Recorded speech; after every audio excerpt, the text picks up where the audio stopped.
Lahat po tayo ay nagko-contribute po tayo ng ating SSS, mga kababayan po natin. SSS, Pag-ibig, PhilHealth, no? So, masakit ngayon para sa ating mga Pilipino dahil mukhang tayo po ngayon ang ginagatasan ng gobyerno. Na supposed to be, tayo po ay sinusuportahan ng gobyerno. Pero mukhang tayo po ngayon, mga kababayan po natin, ang ginagatasan ng gobyernong ito. Nakita nyo na yung unang tinanggalan ng 90 billion ang PhilHealth dahil ito daw ay excess fund. Pangalawa, hindi binigyan ng pondo ang PhilHealth na dyan po tayo nakakakuha ng ating health insurance, lalo na po sa mga ordinaryong trabahante, mga premium contributor, no? Na walang kakayanan na magbayad ng private hospital, mga kababayan po natin. Okay, Valerie, shoutout din po sa Ero. Cherry Mimi, shoutout po. Magandang araw. May nanalo na naman ng Loto 202 million. Wow, grabe, no? Bumabaha ang milyones sa Loto. May mga mission kasi silang matutupad, kaya ang Loto tuloy-tuloy po yan. Okay, so balik po tayo sa ating tunay na issue, mga kababayan po natin. Ang sabi po ng Manila Bulletin, private sector's worker face higher SSS deductions beginning 2025. Kailan ito mangyayari?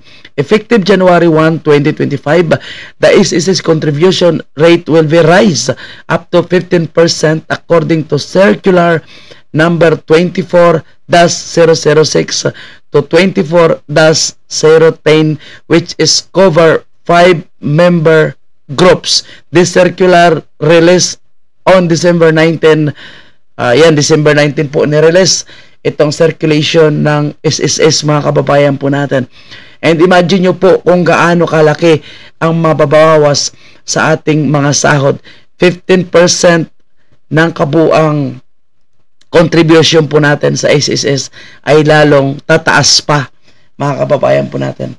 Ito lagi kong sinasabi, no, mga kababayan po natin, lalo na po sa mga ordinaryong trabahante po natin, nasa gobyerno, nasa private sector man, bago natin mahawakan yung ating sahod, tinatanggalan na po tayo ng ating mga contribution.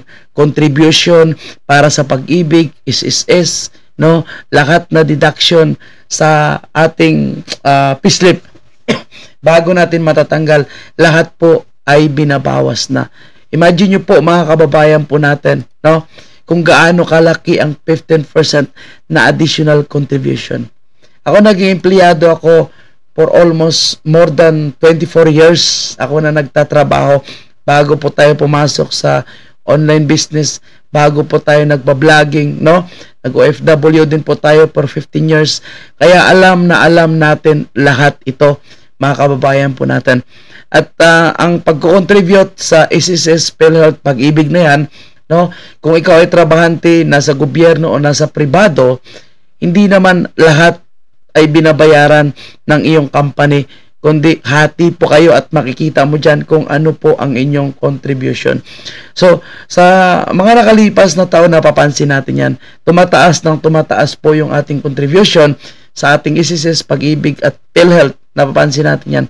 Pero kapag maglulun po tayo o kapag mag-avail po tayo ng mga benepisyo na karapat-dapat naman sa atin, dahil tayo po ay contributor, tayo ay membro, maliliit lamang or barya lamang yung ating nakukuha.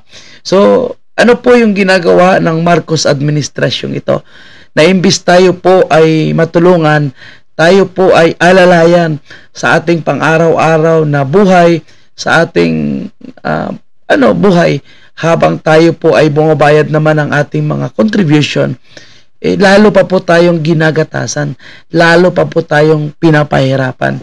Kaya na-realize ko, mga kababayan po natin, mukhang ito po ang sinasabi ni Ralph Recto, no, yung secretary ng finance. Nagagawa po sila ng paraan na makapagkolekta po sila ng additional na source of income para mapunduhan di umano ang iba't ibang proyekto ng Marcos administration. Hindi po binigyan ng pondo ang PhilHealth. Ngayon gusto pang ipagamit yung ating reserve fund sa PhilHealth.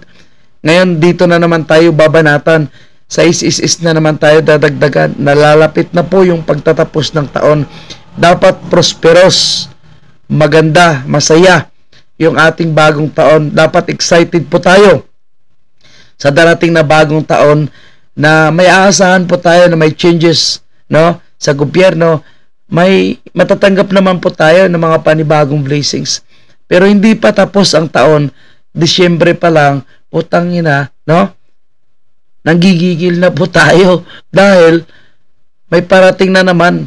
Hindi dagdag sahod eh. Hindi dagdag sahod eh, hindi dagdag kita eh. Hindi kaluwagan sa buhay ang darating sa atin ngayong 2025. Kasi Disyembre pa lang, no, nandiyan na po yung banta ng malaking contribution, malaking bawas sa ating sahod, every kinsinas at every katapusan, no? Dahil gusto nila makakolekta ng dagdag kita ng gobyerno para punduhan ang kanilang kalukuhan. Mga kababayan natin, binenta yung ginto, yung reserve na ginto ng ating bansa. Grabe, no? Pati ngayon SSS, pinivatize yung airport natin. Putang ina, ano pa yung mapapala natin? Ano pa yung aasahan po natin, mga kababayan po natin? Putang ina, parang Pilipinas at mga Pilipino mukhang ibibenta na sa susunod na mga araw ni Marcos Jr. Yung mga services nandyan na kung mag-loan ka, mapabilis, magpa-hospital ka, mapabilis, no? Lalapit ka sa kahit anong ahensya ng gobyerno, napakabilis. Okay sana yan. Kahit binabawasan tayo, kahit nag-contribute po tayo, hindi natin mararamdaman yan. Hindi sasama yung loob natin. Dahil kapag tayo ang lumapit sa gobyerno, nandyan, napakabilisan ang response. Ang problema, sa bangag administration ngayon, no, pati yung nakaupo sa gobyerno, mga tamad na rin. Yung masipag na lang ngayon magtatrabaho, itong mga Duterte, masipag na lang ngayon magtrabaho, itong si Vice President Sara, napilit nila sinisiraan. Ito, tingnan nyo po. Yun ang nangyayari sa Davao, mga kababayan po natin. No?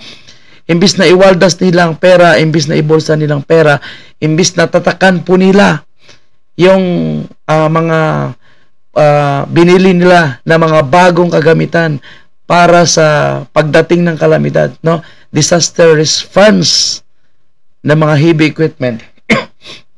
Mayroon silang magagamit. So, ganyan sana kung nangyayari sa buong bansa po natin. So, nakakatuwa sana, no? Alam natin kung saan napupunta. Diba? Alam sana natin kung saan napupunta yung ating pera. Kaya sa Davao, no? Kaya laking pasalamat po. Ang swerte nyo na kayong mga taga Davao. Dahil ang inyong binabayad, lahat po ay nakikita nyo. Gaano karami ang biniling kagamitan sa Davao?